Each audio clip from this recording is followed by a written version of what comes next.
Hello there. General Kenobi! You are a bold one. Hey everyone, as you've seen the opening scene, as always, you know who it is. A bold one, back with another special Halloween episode. Before I get into anything, I hope all of you, whether you're watching this October 31st or November 1st or whenever, I hope you had a great Halloween slash Reformation Day. Hope it was great. Hope you guys got to spend great quality time with your families and friends and ate lots of candy or partied it up responsibly, of course. So what I'm going to do today is I kind of want to talk about some of the new content that was dropped, and some of the news that was dropped as well about the Clone Wars. Now, I think everybody is really excited. I am. I love the Clone Wars. Can't believe it's been 10 years. It's just crazy to think. I feel like I'm a really old person, and I'm only 21, but man, it feels like I'm old just thinking about it. I can't believe it's been that long.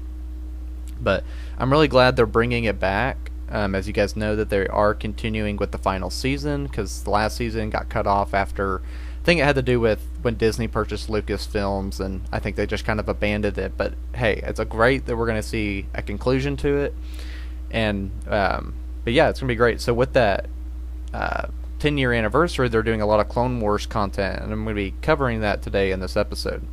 And then after I get done with that, I'm going to jump into my top 10 spookiest characters of Star Wars Galaxy of Heroes. I laugh because I know that's a funny word, spooky. It has nothing to do, the list has nothing to do with power or anything like that. It's just purely for fun. So, anyways, let's get into this Clone Wars content. So, first of all, we're talking about General Kenobi being the login reward. So, the question to ask, what does this mean? Well, I don't know. I don't think I really have a good answer either. And what you're like, well, great, I don't know why I'm watching, but maybe you might like some of my speculations, I hope. Going off of this year, we've seen Raid Han. He was a reward.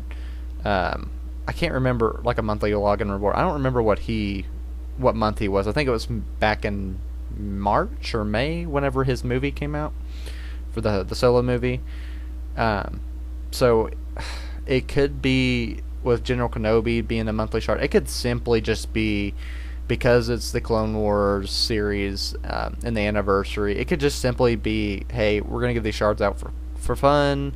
It may not mean a rework or anything of the sort. However, I would love for there to be a rework on General Kenobi. Maybe not a rework, but I think it's possible to see like a Zeta thrown on him.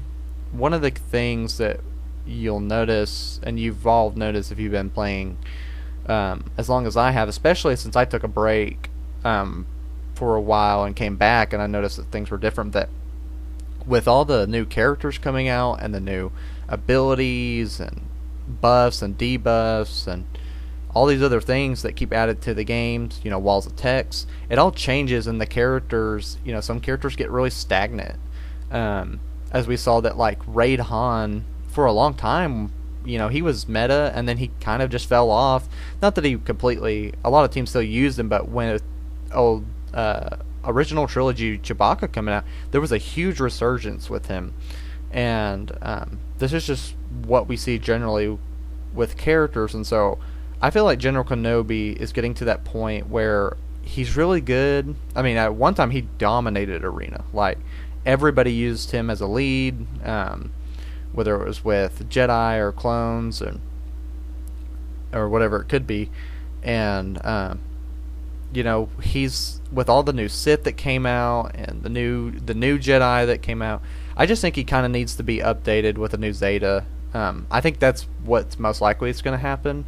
I don't think it necessarily means a Grievous rework, but I'll get into some content here in a minute, and I think there could be a rework, but not simply because Kenobi's the login reward. Alright, so going into our next part, and as you guys have probably taken a peek throughout your roster, the clone troopers have gotten their art rework, which I hope comes with a actual like a gameplay ability rework. I love to see the clones be a lot better than they are. I mean, just look at these. I mean, you got fives. I really love what they're doing with the stances and how they're kind of holding their helmets to the side. Just really neat. I guess, except for Clone Sergeant, he didn't really get any love, but that's okay. Commander Cody, I'm just, really excited to see all this. It's cool. Then you got Rex, and they look, more vicious or battle ready. I think, and then of course you got Echo, I think Echo's an art trooper too.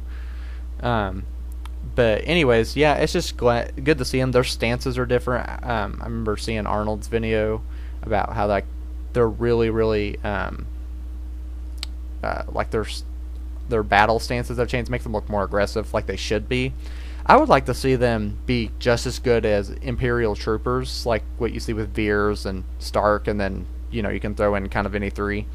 I'd like to see them be kind of viable like them. That would be a lot of fun, and they should be. They're clones. Like, these guys aren't a bunch of noobs or anything. Like, these guys could probably take any Imperial trooper squad in the actual Star Wars universe. That's just me, but I think they could, and I think they deserve a rework. They were never good to start with, really, and I think they would even be better to see with a rework. Alright, then getting into the thing that everybody's excited about is the Territory Wars kind of update. So, I don't know if this is going to be for now on. It'll probably just be for the month. But you have these new abilities for specific characters within Territory Wars. So, as we were going to look at the first one, you got Mace Windu. Mace Windu has 100% max health, 480% max protection, 100% counter chance, and is immune to shock, daze, and stun. Additionally, when attacking Sith with his basic attack, Mace Windu deals 1000% damage. Whenever Mace Windu suffers damage, inflict expose on all enemies for 2 turns, which can't be evaded. And I love this next one. If Jango Fett has exposed, Mace Windu attack will instantly defeat him, and damage and immunity cannot prevent this. This is great. I mean, I think it's a bit overkill, maybe a bit useless. I haven't seen Jango in Territories Wars a lot yet. I think it's just because nobody really has him geared up right now.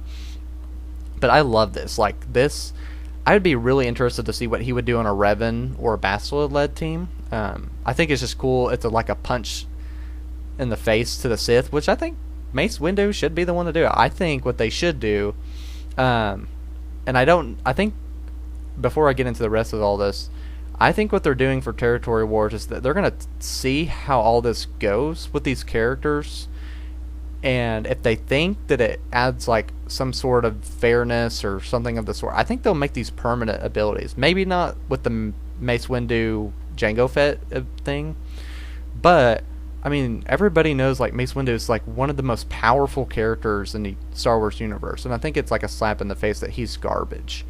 And so I think they're gonna kind of see how these next 3 Territory Wars. I think there's 3 or 5. Maybe there's 5. Okay, 3 or 5. And I think they're gonna see how they go, and if they think that it adds some playing field, or if they think it goes really well, I think they'll do this permanently. But that's beside the point. Kind of. Alright, going to Long Arm of the Law. Granted to Cup. This is really interesting. It's kind of funny, but Cup gains 500% potency, 300% max health, and deals 1000% more damage with his basic attack when attacking scoundrels. So this would be against scoundrels or bounty hunters. Whenever a course Cup inflicts stun, he gains protection up 50% stacking for 2 turns. Really cool. I doubt anybody's going to really have Cup upgraded, but hey, maybe there's be some incentive to do so. But we'll see. Alright, General of the Droid Army. This is General Grievous. General Grievous has 300% offense at the start of each turn. If Grievous is below 100% health, he dispels all debuffs on himself and grants taunt to the other healthiest droid ally until the end of the turn. When a droid ally is defeated for the first time in battle, Grievous dispels all debuffs on himself, resets all ability cooldown, and gains 3 bonus turns. That is crazy. 3 bonus turns? I mean, if he's doing that much damage on offense, gosh, that's just crazy. I think I think this will work great with Magma Guard and obviously probably the Super Battle Droid. But I wonder what if they're gonna add any more like Imperial Droid or excuse me. Why can't I think what they're called? Not Imperial droids. I don't even know I can't think of what they're called. Separatist droids. Thank you. And I think they could add a few more, but I just think that's really crazy. I'm pretty excited to see how he's going to do. I don't have him unlocked, but I'm sure we'll see gameplay of him doing this, and I think it'll be really, really cool. Alright, then getting on to the last one, Sinister Spark. Granted to Count Dooku. Force Lightning ignores protection and deals bonus damage equal to 80% of the target's max health if they are already shocked. Whenever Count Dooku uses his basic attack, reduce the cooldown of Force Lightning by 1. So that's crazy because Count Dooku already doubles attack, basically. I can't remember what his Zeta does. I'll have to go back and check, but yeah, this is just insane. That if you think about it, shocks, and then he does his basic. Maybe he'll do it at least probably twice. So if you can get 4 hits in 2 turns, I mean, you probably already have Force Lightning back. You may have it even before then, and then you can simply shock again and do like a crap ton of damage. So I'm pretty excited to see how all these special abilities are going to work, how they're going to change things, and hopefully this would be really cool to see in the arena and maybe something permanent. But I think they're going to do that. I think they're just going to see how it works, probably tweak it a little bit, and then they'll throw it out there for us. But hopefully, I could be wrong, but hopefully I'm right. And then one more thing regarding the Clone Wars is, if you guys know, the Anakin ship is coming along. I'm not going to get into the details because not a lot of people care about ships, even though I think they're important, but I won't bore you too much with this episode. But I think it's cool that they're going to finally do Anakin ship. I was surprised that hadn't been here sooner. If you guys saw a few videos back, I think it was on my ships video, so my second one, I predicted that I think that we will see Anakin and Kenobi's ship. Of course, Kenobi's didn't pop up, so I'm pretty excited that I was at least right about one of them. It was a lot sooner than what I thought it would be, but pretty cool. I'm super excited for the Clone Wars content. It's my second favorite era behind the Old Republic. It's still a lot better than the original trilogy. I'm sorry, but just is in terms of lore and everything else behind it. It's just way better. So yeah, just before I get into my list, just a FYI that the Emperor's Demise events comes out this November. So as you'll know, that's the only way you can unlock Emperor Palpatine. Just remember, you gotta have, to get him unlocked, you gotta have 5-star Rebel characters, and then to get him to 7 stars, you gotta have 5 7-star Rebel characters.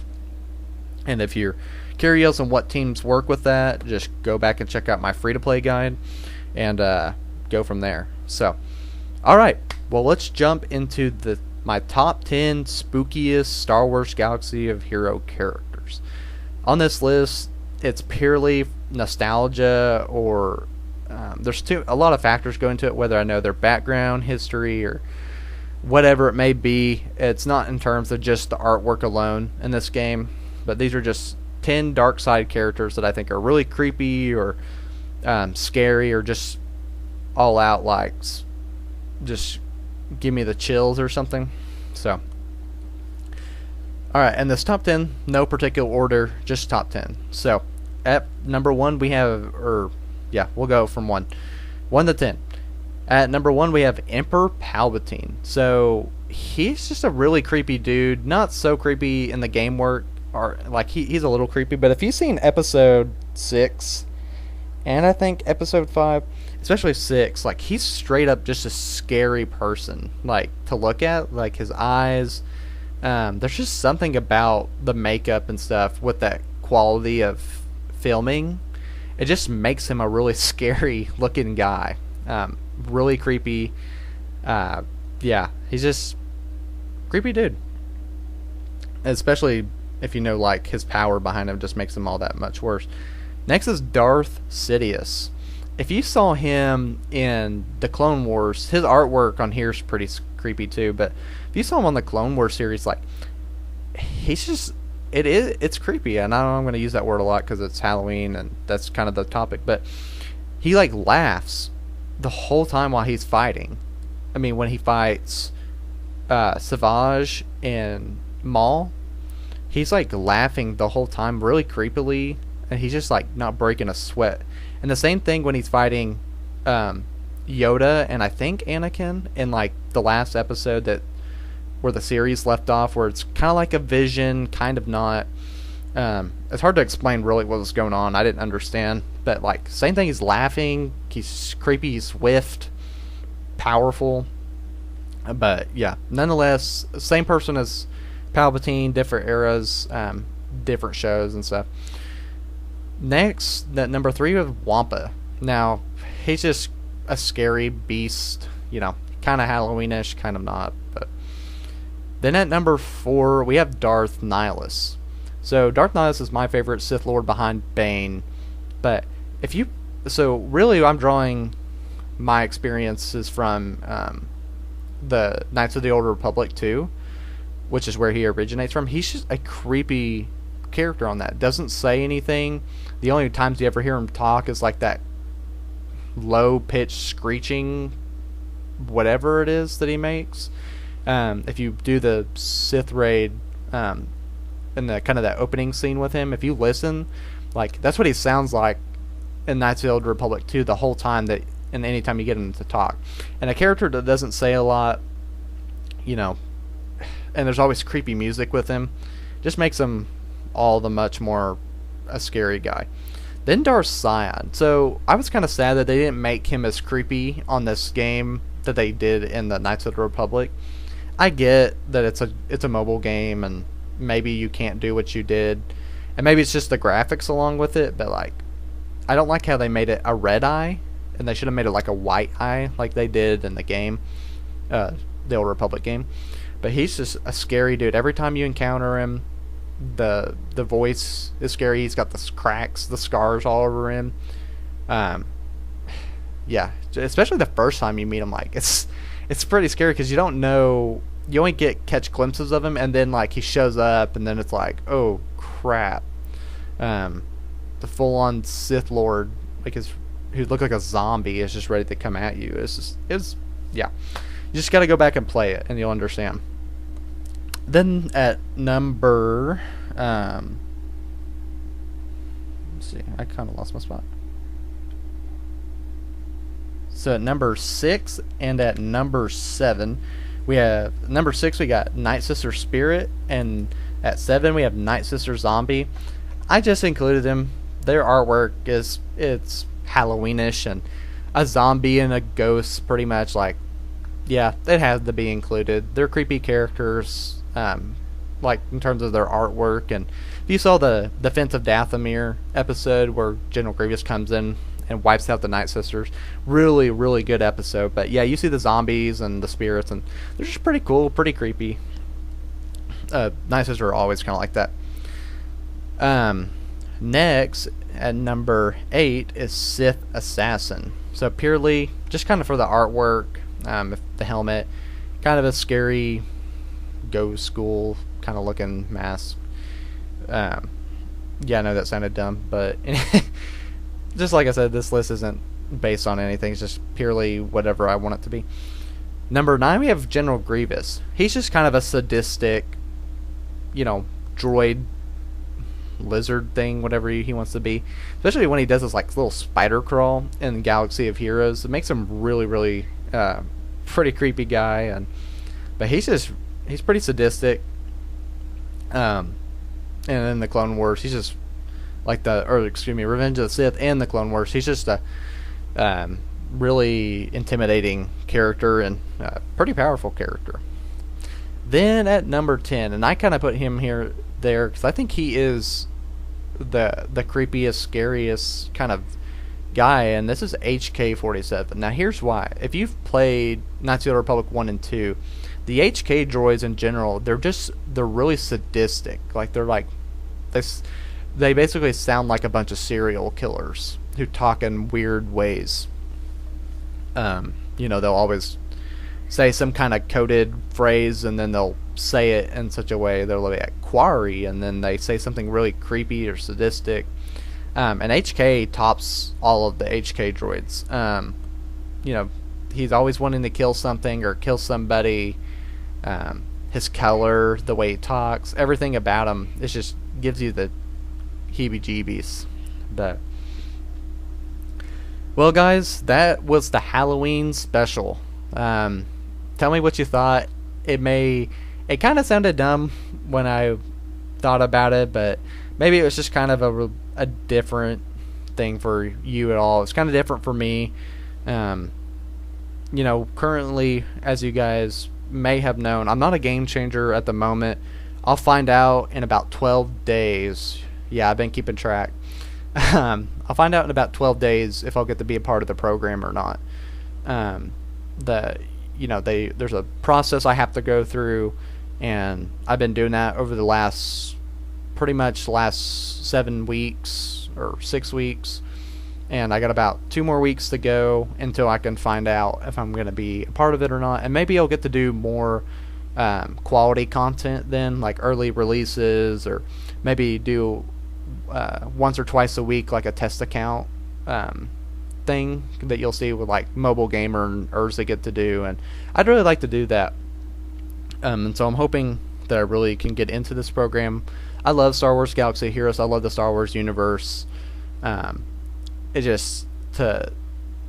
would be awesome to have the opportunity to be able to impact the community with like a universe that I'm so familiar with and I love so much. It would be great to be a voice in the community and for the community, to maybe actually impact the game in some significant ways.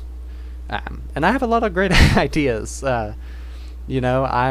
There's so much they could do with this game in terms of characters. Like, there's a lot of characters I would love to see added to the game, and it would be pretty nice if they would be more open to hear me out with this Game Changers program. But anyways, guys, really appreciate those who've been keeping up with me, liking and subscribing. If you haven't, please do so. It only helps my channel more if you do so. Let me know if you liked what you saw today. Who's your favorite dark side character, or who do you think's the creepiest dark side character? I would love to see if you could top HK. If you know anything about him, it's hard to beat him. But anyways, well, thanks guys for watching. I know it's quite a long video, but I kind of meant to, since I'm gonna be out of town for a week, and it's Halloween special. It's gotta be a long video. But anyways, well, thanks guys. Have the rest of a good Halloween night, or hope you had a good Halloween day yesterday. So see you guys.